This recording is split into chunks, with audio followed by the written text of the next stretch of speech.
ඇත්තටම අද ආණ්ඩුවේ ප්‍රධාන කාර්ය වෙලා තියෙන්නේ විශ්‍රාම යන වයස මිනිස්සුන්ගේ වැඩි කරන එක. ඕකද රටේ තියෙන ප්‍රශ්නේ. දැන් රනිල් වික්‍රමසිංහ මහත්තයම කියනවා රටේ තියෙන ප්‍රශ්නේ ඕක නෙමෙයි. 2028 ණය ගෙවන්න වෙනවා. එයා හදලා දීපු ඩොලර් සංචිතයත් අඩු වෙලා. අඩු ගානේ එයා හදපු ටිකවත් නැහැ. නමුත් 2028 වෙනකොට ඩොලර් බිලියන 15ක් හදන්න තියෙනවා. රනිල් හදපු ඩොලර් බිලියන 7ත් 6යි ගානට බැහැලා. එහෙනම් කොහොමද ණය ගෙවන්නේ? ඒවයි හිතන්න තියෙන්නේ. මේගොල්ලොට තියෙන්නේ ආණ්ඩුව පවත්වාගෙන යන්න කරන වැඩි අධිකරණයේ අතට ගන්න අර යටි අරමුණෙන් විශ්‍රාම වයස වැඩි කරන්න හදනවා. 22 වෙනි සංශෝධනයේ ගේන්න හදනවා විනිසුරුන් වෙනුවෙන්. ඒක වැරදි වැඩක්. මොකද ඒගොල්ලෝ දන්නවා වැඩ පෙන්නලා වැඩ කරලා රටට දෙයක් කරලා ආණ්ඩුව පවත්වාගෙන යන්න බෑ. කරන්න පුළුවන් එකම දේ තමුන්ට විරුද්ධව නැගී සිටින බලවේග තමුන්ට විරුද්ධව නැගී සිටින ප්‍රතිවාදයා මොනවා හරි චෝදනාවක් දාලා හිරේ දාන එක තමයි ඒගොල්ලන්ට ආණ්ඩුව ගෙනියන්න පුළුවන් දේ. ඒ කියන්නේ තමුන්ගේ ප්‍රතිවාදියා මර්ධනය කරලා මිසක් වැඩ කරලා ආණ්ඩුව ගෙනියන්නේ නැහැ. දැන් බලන්න මහානායක ස්වාමීන් වහන්සේලා කියනවා විශ්‍රාම වයස වැඩි කරන එක තේරුමක් නැහැ කරන්න එපා ඒක ප්‍රජාතන්ත්‍රවාදීට පහරක් කියලා. අධිකරණයේ ඉන්න මේ නීතිඥවරු සමූහයම කියනවා විශ්‍රාම වයස වැඩි කිරීම ප්‍රජාතන්ත්‍රවාදයට පහරක්. ඒකෙන් ඕගොල්ලෝ කියන අරමුණ පෙන්වන අරමුණ ඉෂ්ට වෙන්නේ නැහැ. නඩු කල්යෑම නැති වෙන්නේ නැහැ කියන එක ඒගොල්ලෝ පෙන්වලා දෙනවා. මහානායකවරු කියනවා නීතිඥවරු කියනවා ආගමික නායකයෝ අනාගමික නායකයෝ ප්‍රකාශ කරන මේ වැඩේ කරන්න එපා කියලා. රටේ ප්‍රජාව කියනවා මේ වැඩේ කරන්න එපා කියලා. විදේශීය නීතිඥ සංගම් පෙන්වලා දෙනවා. අන්තර්ජාතික අපේ රටට උදව් කරන ආයතන පෙන්වලා දෙනවා මේ වැඩේ කරන්න එපා කියලා. මේ හිතුවක්කාර විදියට කවුරුත් කියන දේ නාහා කරන්නේ ඇයි? රටේ කරන්න වැඩ නැතුවද? රටේ ආර්ථිකය හදන්න බැරුව නැතුව රටේ ආර්ථික සමෘද්ධියද නැහැ. ආණ්ඩුව පවත්වාගෙන යෑම සඳහා අධිකරණය තමුන්ගේ අතට අරගන්නයි මේ උත්සාහ කරන්න කියන ඕන කෙනෙකුට තේරෙනවා. අපි දන්නවා මමත් පාර්ලිමේන්තුවේ සභාපතිවරයා වශයෙන් නීති කමිටුවේ ඉන්නේ නැද්දි අපි පොතක් හැදුවා නඩු කල්යාම හේතු වෙන්නේ ඇයි කියලා. හැබැයි කිසිම ඡේදයක කිසිම උගතෙක් වියතෙක් අපිට පෙන්වුවේ නැහැ. විනිසුරුන්ගේ විශ්‍රාමයම අඩු කරලා වැඩි කරලා නඩු විභාග කරන්න පුළුවන් ඉක්මනින් කියන එක පෙන්වුවේ නැහැ. විවිධ හේතු තියෙනවා. ඒක ලඝු ලේඛකයන්ගේ ප්‍රශ්න තියෙනවා. නඩු ප්‍රකාශන සටහන් කරන්නන්ගේ ප්‍රශ්න තියෙනවා. එතකොට රස පරීක්ෂකවරුන්ගේ ප්‍රශ්න තියෙනවා. නීතිපති දෙපාර්තමේන්තුවේ ප්‍රශ්න තියෙනවා. ඒවා විසඳනවා විනා මේ නඩු වහන විනිසුරුවරයාගේ කාලය දික් කිරීමෙන් මේක කරන්න පුළුවන් කියන එක කිසිම තැනක උන්නේ නැහැ. එහෙනම් ආණ්ඩුව මොකද්ද මේ කරන්නේ? වෙන දෙයක් පෙන්නලා අර නංගිව පෙන්නලා ආච්චිව දෙන්න හදන වැඩක්. හැබැයි මේ ආච්චි භයානකයි නංගි වගේ නෙමෙයි. ආච්චි දරුණුයි.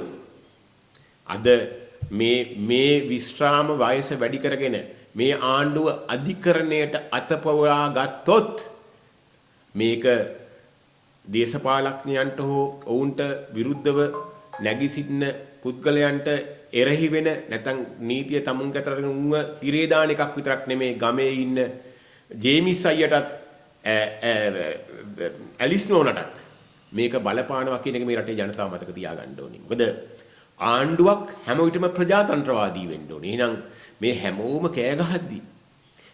කෑ ගහද්දී මේක කරන්න එපා. මේක ප්‍රජාතන්ත්‍රවාදයට රටේ මරු පහරක්.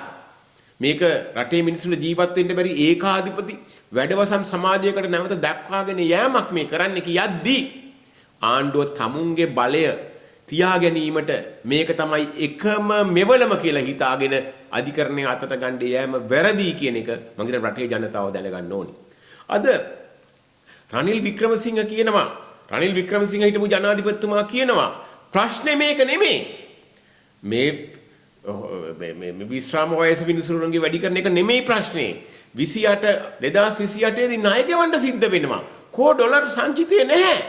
එයා තියපු ඩොලර් සංචිතවත් නැහැ. එයා එදා 2024 ඉතුරු කරපු ඩොලර් සංචිතය වගේ දෙගුණයක් හදන්න ඕනේ 2028 වෙනකොට.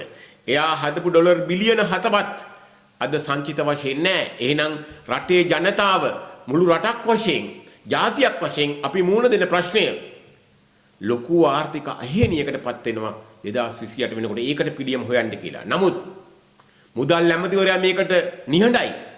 ආණ්ඩුව ඩෝබිල දාලා රනිල්ට ගස්සනවා රනිල්ට මඩ ප්‍රහාර එල්ල කරනවා. නියෝජ්‍ය ඇමතිවරයා අනිල් ජයන්ත කියනවා රනිල් බිල්ලවමනවා කියලා. අපි කියනවා අනිල් ජයන්ත රනිල් වැඩ කරලා පෙන්නපු කෙනෙක්. ඔයා වැඩ කරලා පුළුවන් නම් ඩොලර් සංචිතය වැඩි කරලා පෙන්නන්න කයිවාරු ගහලා මඩ ගහලා ඇත් සත්ත්‍ය යට ගහන්න උත්සාහ කරන්නේ නැතුව රනිල් කවුද අනිල් කවුද ජනතාව දන්නවා. දැන් ඔබතුමා හිතමු මේ පරිසර ඇමතිගෙන් එල්නිනෝ තත්ත්වයක් වෙනවා නේද? ඒක තමයි එල්නිනෝ තත්ත්වය උදා වෙනවා. දැන් ඒක අපිට පැහැදිලිව පේනවා. දැන්ටත් ඒකේ එල්නිනෝ වල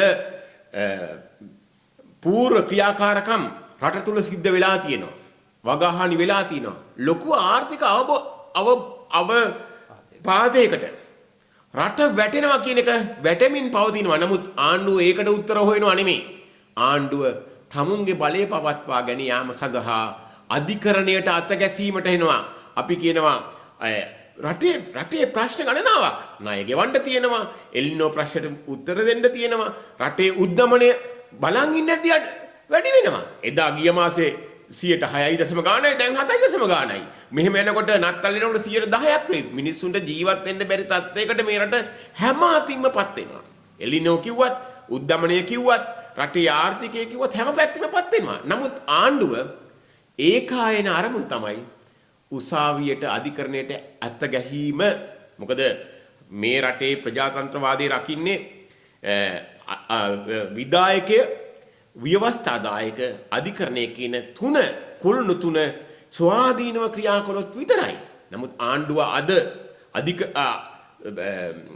විධායකය විසින් ව්‍යවස්ථාදායකයදී නතු කරගෙන තියෙනවා. දැන් ඉතුරු වෙලා තියෙන ස්වාධීන අධිකරණය විතරයි ජනතාවට. ඒකටත් අත ගහලා මේ සියල්ල බදාගෙන ජනතාවට මං හිතන්නේ හිතන දේ කරන්න බැරි.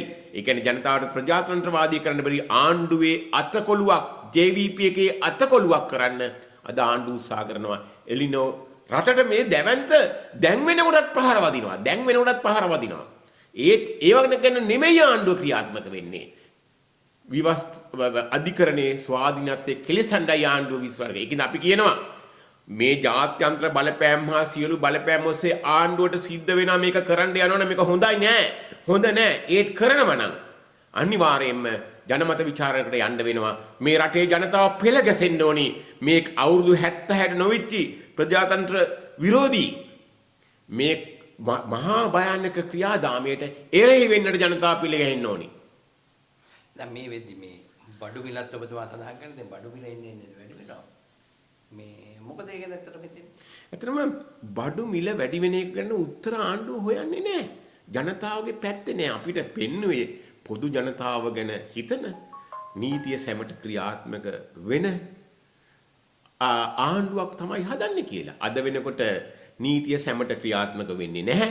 කෝ කන්ටේනර් 323 පැන්නපු හොරුන්ට කරපු දේ, කෝ ගල් ලඟුරු බාල ගල් ලඟුලා කෝටි 4000ක් විතර මේ රට පාඩු කරපු හේ හොරුන්ට වෙච්ච කරපු දේ, කෝ භාණ්ඩාගාරය කෝටි ගණන්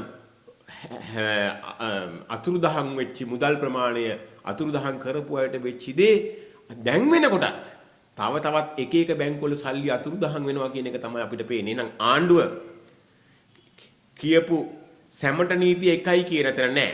පොඩි මිනිහා ගැන බලනවා කියන එක නැහැ. ආණ්ඩුව කියනවා අර ආයතනයේ ලාභයි මේ ආයතනයේ ලාභයි ගේන්න දුන්න ලක්ෂරි වාහන V8ද පෙජරෝද ලක්ෂරි වාහන රටට ආනයනය කරලා දුන්න දුප්පත් මිනිහට ඇල්ටෝ එකක් දෙනවා කියපු ආණ්ඩුව. මේ පොඩි මිනිහට ඇල්ටෝ එකක් දෙනවා කියපු ආණ්ඩුව V8ද පෙජරෝද මොනවද රටේ නැති ලක්ෂරි වාහන ලෝකෙ නැති ලක්ෂරි වාහන ආනයනය කරන්න දීලා භාණ්ඩාගාරයේ පුරෝගත්තා. මේ රටේ මිනිස්සු වාහන ගන්නilla ණයකාරයෝ බවට පත් කළා. මිසක් රටේ පොදු මිනිහා ගැන පොඩි මිනිහා ගැන හිතුවයි කියලා මොකද්ද ගත්තු තීරණය? අඩු ගානේ අද හාල් ගන්න පුළුවන් ද ලාභෙට ඩඩ්ලිට සල්ලි හම්බ වෙනවා මිසක් රටේ ජනතාවට ලාභයක් තියනවද? හාල් වල. එතකොට මාළු ටික ගන්න පුළුවන් ද අද රටේ සාමාන්‍ය මිනිහට මාළු ගන්න පුළුවන්ද? එළවලු ටිකක් ගන්න පුළුවන්ද? තව එලිනෝ බලපෑමත් එක්ක එළවලු මිල ඉහළ යන හැටි බලා ගන්න පුළුවන්. නමුත් මේවට උත්තර ආණ්ඩුව හොයන්නේ නැහැ. එහෙනම් ආණ්ඩුවක් මොකටද? රටට තියෙන ප්‍රශ්න වලට උත්තර හොයන්නේ නැතුව තමුන්ගේ බලය තහවුරු කරගන්න අධිකරණයට කුරුමානම් අල්ලන ආණ්ඩුවක් අපිට මොකටද? දැන් ඔබතුමාලා ඔම කිව්වට ඉතින් මේ ආණ්ඩුවට විරෝධයක් දක්වන්නේ නැහැ නේ. කොහොම ඔබතුමාලා එකතු වීමක්වත් නැහැ නේ තාම. ඔව්. එතන ආණ්ඩුවට විරෝධය දක්වන්න එකතු කරන්න ගියාම ලොකුම ප්‍රශ්නය ආණ්ඩුව හැම කෙනාම මේ උසාවි හරහා බය කරලා තියෙන්නේ. ඒ කියන්නේ උසාවිය වැරද්දක් නෙමෙයි. මොකද අපි දැක්කා බොහෝ අධිකරණවල මේ චෝදිතයෝ අරගෙන ගිහිල්ලා මේ දේශපාලනය එයාලට විරුද්ධව වැඩ කරන චෝදිතයෝ අර කට්ටියව උසාවියට දක්කගෙන ගියාම බොහෝ නඩුකාරවරු කියනවා කෝ අවශ්‍ය සාක්ෂි සියල්ල ගොනු කරන්නේ නැතුව ඇයි ගෙනාවේ කියලා අහනවා. රනිල් වික්‍රමසිංහ මැතිතුමාව උසාවියට ගේනකොට නීතිපති දෙපාර්තමේන්තුවට එන්න බෑ. සාක්ෂි ගෙනාපු දෙයක ගෙනල්ලා නැහැ. මම කියන්නේ එහෙම තත්වයක් නේද මේ රටේ තියෙන්නේ. එහෙනම් අපි කියනවා මේ රටේ මිනිස්සුන්ට ජීවත් වීමේ හැකියාව කියන්නේ මේ උද්දමනය අඩුගන්න උද්දමනය වැඩිවීමට යම් උත්තරයක් හොයලා දීලා උද්දමනයේ රටේ පාලනය කළා සාමාන්‍ය මිනිහට ජීවත් වෙන්න පුළුවන් වටපිටාවක් මේ ආණ්ඩුව හදලා දෙන්නේ. ඒක ප්‍රමුඛ ස්ථානීය ගන්න. නැතුව විනිසුරුවරුන්ගේ විශ්‍රාමික කාලයේ දික් කිරීම නෙමේ ප්‍රමුඛ ස්ථානීය. රටේ ජනතාවට කාලා බීලා ඇඳලා ඉන්න පුළුවන් පරිසරයක් හැදීම තමයි ආණ්ඩුවේ ප්‍රධාන කාර්ය විය යුත්තේ කියන එක අපි කියනවා.